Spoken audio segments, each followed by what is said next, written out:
Yo, still Bills, what's the deal, man? Finally heading back to the casa. All this damn running early this morning, but it ain't but 12:45, so we good money, man. But peep game though, man. We got to talk about this motherfucking Teofimo Lopez, man. What this motherfucker is going through right now is a reason why it is best to stay on the humble note and stop, don't, riding your own dick, bro. Ronda Rousey went through this same bullshit. She did all that barking and all that. She said she would be Floyd. She said she, a few months of training and she would be able to be Layla Ali in the ring. Dana White gassed her. And to a point where, he was talking to this broad as if she could deal with the men even at smaller weights than her in the octagon. And it came off very offensive. Not to be chauvinistic or something like that, but still, at the end of the day, there is a strength disparity between male and females. That's not saying that there's no woman on earth that can't beat. There's no woman on earth that is capable of beating a dude. The homegirl off my block, what up, Josette? She done crashed plenty of niggas up here in these streets. But that's, so far in between.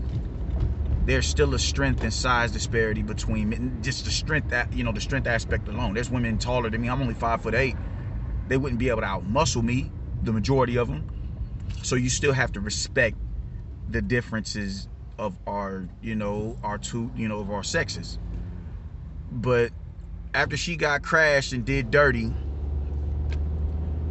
by Holly Holmes, she went through this same mental breakdown where she was contemplating suicide and all that shit.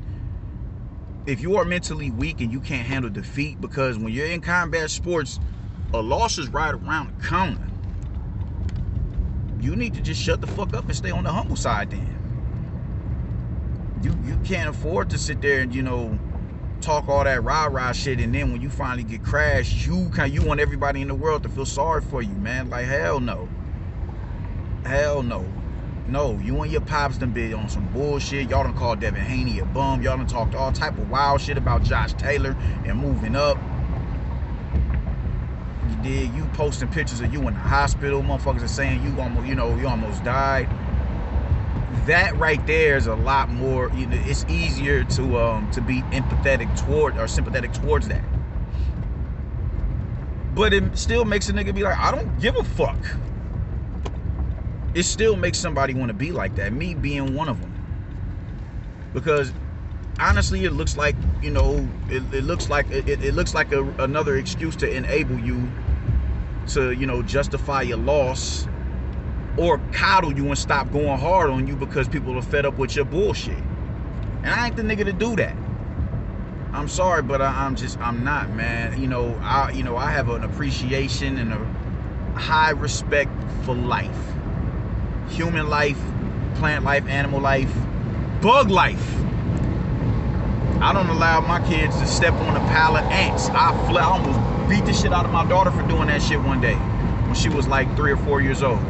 It set me off. So I value life at the highest level. I really do. But in this situation, I do hope you're able to get through this mental, this mental lapse that you're going through. I hope you do. But, you also need to take this shit as a lesson. Get off that high horse that you on. You and your pops. You and your pops. You can't sit here and expect everybody to be sympathetic towards you after you done did all the bullshit that you done did. We was really supportive of you after you beat Lomachenko, despite, I've always been on record saying people are really over-exaggerating that win and how it happened. Nonetheless, you won. I won't argue that you lost. I'll argue it was a draw, but I won't argue that you didn't win that fight, because I understand why people say you won that fight. I just don't. I'm gonna stand firm and 10 toes down on how wide of the margin they said that it was that you won that fight.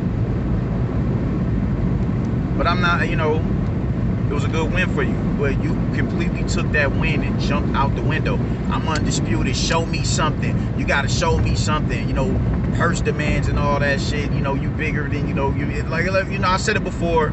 I'm not gonna renege on what, you know, on my feelings towards that, man. I was all in favor of you going to another promotional banner because it just, any way to stick it to Bob Arum, I'm gonna jump. And I'm not business savvy, you dig? So I'm gonna jump on that bandwagon when you're in a position to say, fuck Bob Arum, I'm gonna do what it is I want to do. Fuck what he talking about, because I don't like how he's managed Bud. However, you did prove to be wrong on this one, and that's cool. You young, you're able to bump your head and make mistakes, and, you know, it not affect you in the long run. But in this situation, this shit needs to be a learning lesson for you, man. And it seems like everything really cultivated for you, for your demise within this past year. I mean, you've had, you know, black people are in an uproar about you, you know, saying nigga. I'm happy to see you lose off of that notion alone, you and your pops. And I'm not feeling, I don't feel no type of way about saying that shit. I'm not one of them, oh, you know, he black, he grew up in the hood, he grew up, I don't give a fuck. You grew up around black people, I don't give a fuck. It's Mexicans who beef with black people who talk that nigga shit. It's Puerto Ricans and Dominicans who beef with black people who talk that nigga shit. They just feel it's a hood thing. It's not a respect of culture. It's not a respect of lineage and nationality and the struggle of black people. They just think it's, you know, it's accepted amongst popular culture. So we just gonna talk this nigga shit. I don't mean it like that though. Why you making songs? Why you beefing with niggas? Fuck out of here. So on that notion alone, I was overjoyed to see you get crashed. And now that you've been a victim of a circumstance, you want everybody to, you know, lend you their shoulder for you to cry on. My nigga, no, hell no. I'm not giving you that. I'm not giving you that. Even then going into the fight, yeah, you know, I'm hurt and all that shit. Just like, come on, man. You lined up excuse. You lined up an excuse before you even got in the ring with Kambosos last week. But we just supposed to sit here? No, fuck no. I'm not that nigga, bro. I'm not him. So me personally, I don't give a fuck about none of this shit you talking about, bro. I honestly don't. Could it be truth to it? Absolutely. No fighter steps in the ring 100%. I mean, there's some, you know, most do, but there's, you know, a lot don't as well. So I'm not, you know, I don't think that you're lying in that regard. But I do think you kind of set yourself up to, you know, to have an excuse if you lost, just as an insurance. You know, this is insurance right here, just in case you know, some bullshit happens. You dig me? Your pops promised you a Lomachenko promised Lomachenko a rematch, and you reneged on that, which is weird to me because this dude is steadily talking about, I shouldn't have did this, I shouldn't have did that, me. I fought on the zone and all that shit, man. So pretty much he's an extension of you. He has that much control over your career and you know what it is that you do. So for you to go on, you know, against your pop shook on the, yo, please get that rematch. Or please, good luck with your fight so we can get that rematch. Your pop shook on that and you reneged on that. And because y'all are one and the same, you know, instead when you're fighting, he's saying me. I shouldn't have did that. I shouldn't have fought on the zone. You're an extension of your pops. So in some states, you know, that's a breach of contract. You dig? By law, if y'all shake on it, I don't know if whatever state they was fighting in, if that's the case, I don't know. But just know that was some sucker shit. You know, and you want to be on the bull, you know, no rematch clause, you know, oh man, he ain't had no rematch, so he ain't had no clause, he ain't respect me, so I ain't giving him no rematch. I'm not giving him no rematch just for you to turn around and not have a rematch clause with George Kambosos, so you can't even get back. Nah, bruh. Nah. No. You know, and it's, you know, I don't recall you posting no pictures of you in the hospital. I don't recall all these long drug out ass tweets before this shit. You know, just, you gotta stay on the humble side, dog. because people cannot be gracious in defeat. When they are not gracious in defeat, you hop in the ring and interrupt niggas' interviews talking about I won the fight 10-2. I can't for the life of me understand how you and your pops would think that you won 10 rounds out of 12. When you got knocked down in the first round and got outboxed from 3-9. Where's the 10 rounds that you won at? That's a slap in the face. You are creating any and every excuse, to justify your loss and want somebody to feel sorry for you, and I don't. I do not. I'm overjoyed that you won, or that you lost. That Kambosos won in the fashion that he won. It wasn't even, whoever was judging that fight was on some bullshit. There's no reason why that should have been a split decision. You got your ass beat. And you want somebody to feel sorry for you. And it's not going to be me. It's not going to be me. You can't even, you just, all the shit you talked about Deontay Wilder, because you was really riding high off of the Lomachenko win. You was really riding high off of that shit. This is Ronda Rousey 2.0. You cannot accept defeat. You cannot accept defeat.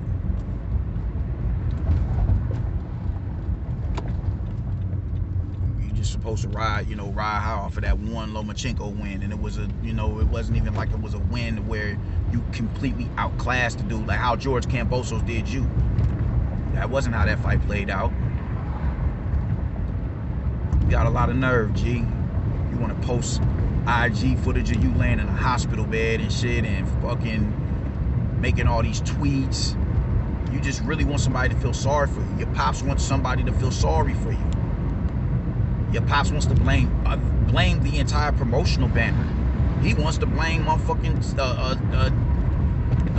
Eddie Hearn and DAZN because his son had a piss poor performance. No, you gotta hold that. You gotta hold that. So I don't want to hear that shit, man. I don't want to hear nothing from y'all cats. Accept your defeat and learn from it and come back humble. Otherwise, when you get crashed again, the WWF is waiting for you on some Ronda Rousey shit. You can go in that direction. Oh no, I ain't staying here this whole time. Just spin the block.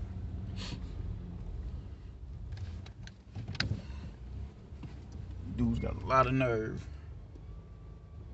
Niggas get their head whooped and want to come with 101 excuses after you banged on a dude for having 101 excuses. That man, dude, cause and effect, fam. Cause and effect like a motherfucker. That is wild. Deontay Wilder, stop acting like a little bitch. You acting like a little bitch. All right, cool. Where are you gracious in defeat? Lomachenko made excuses too. The same excuses that you're making. He didn't go on a tirade about it, but he made his excuses as well. They don't equate to yours and Deontay Wilder's level of excuses, but